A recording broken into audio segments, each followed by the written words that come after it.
Hey everybody, this is Mitch, and for today's project we are going to work on my mailbox. And you're probably wondering, why is your mailbox in your garage instead of on the mailbox post? Well, it's nothing wrong with the mailbox physically.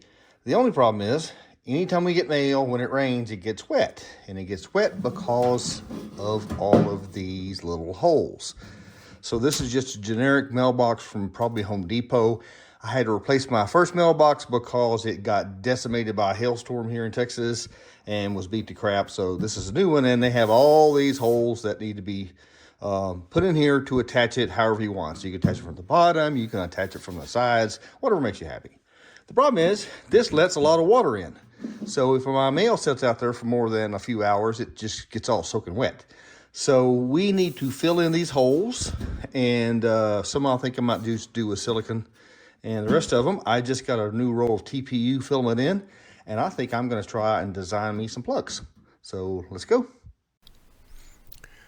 So we're back at the computer and on Maker World, and I have pulled up a model called the Ultimate Hole Screw Cover Cap Generator. What's fascinating is this is one of the first things, actually the first thing I ever designed for myself from scratch to do exactly this. And so it's just a fusion model. I go in, I modify the parameters, send it over to Bambu, and print it out every time. And then I found this one. I'm like, oh, this does exactly what I want, and I don't have to do any modification. So let's go look at it. So you just open it up and click Customize, and what it will do is it'll open up a new tab. And the tab is actually this model generation. And what they do is they use something called OpenSCAD.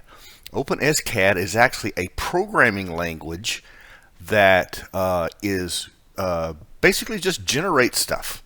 So as long as you know how it works and things like that, you can generate this. So what this is, and you can modify this if you know what you're doing and know the commands and things. You just have some parameters, and you change the parameters, click the generate button, and it will do it. So what I finally ended up with on my model was 7.3 millimeters wide for the internal diameter, so that would be the inside.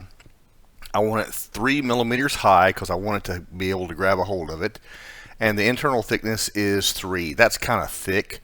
I mean, you could probably drop it down to 2, whatever. And it says, okay, you've changed something, now you need to regenerate it so that you see the model has changed. And you'll notice the hole got bigger. And then the external, which is the cap, is going to be however big you want it. We just need a little bit, enough to go over the lip, and on this one I just chose 9.3, which is 2 over.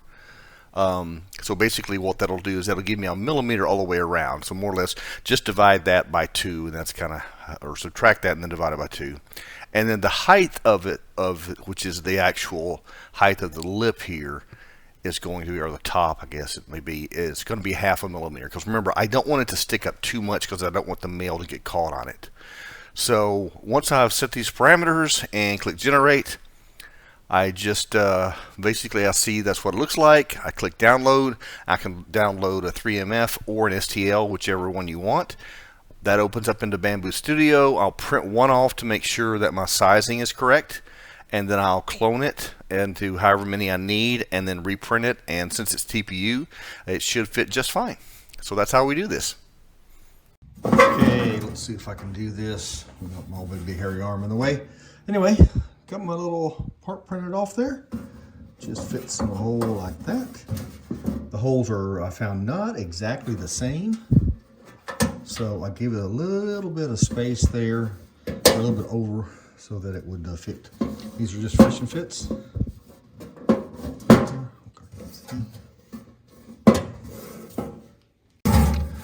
Okay, everything is in, as you can see. There's actually where these holes are divots, so that everything seems to be flush. And if you can look at that, that looks really good. I like that. I was worried that the mail might catch on them as he's sliding it in. Depends, but I think that'll be fine. Again, these are just friction fits, so if you look at this, you can just push it out. I went ahead, and when I was putting them in the first time, I realized that I had still not gotten the dimensions correct. So the last one, which is number 3 over there, was 7.1 millimeters, and I bumped it up. I did 2 tests, 7.2 and 7.3, and 7.3 is better. And then I had left a little hole in the middle so it's not solid, so it had some way to compress, which is pretty good. So now really all I have to do is I've got this slot thing down here I need to figure out what to do with. And then I have a corner. Every corner has an opening there. So I'm either gonna, some of these they're not actually shaped correctly. I may just throw some silicone in there and call it a day. I'll just make something for that and then that'll be done. But that's it. I'm gonna go throw it back on the post to make sure that it's still there. So I'll get back to you when we come up with that design. Okay, the last piece was this little slot here. I just went ahead and printed it in just a PLA. It'll go in like this from the other side, so that looks like it fits good.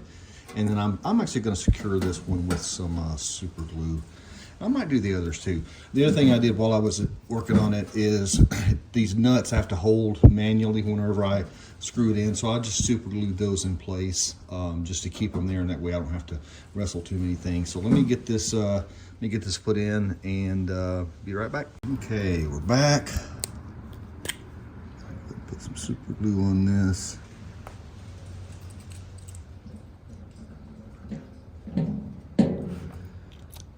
I'm not going to super glue the others. They have a pretty decent fit. I made this a little bit loose so I could get in, because again the PLA is not going to flex that much, whereas these will flex enough to get them in the hole. So I think that's it.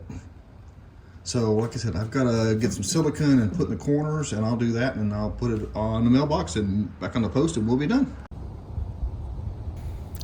And here we are, all finished. So what you're seeing me doing here is also place some screws with some black oxide, and that allows me to basically just make it better so it's not rusty or anything like that. And that is it in place. So everything worked out exactly as I hoped it would, and I'm quite proud of it. I know this is a simple thing, but all simple matters.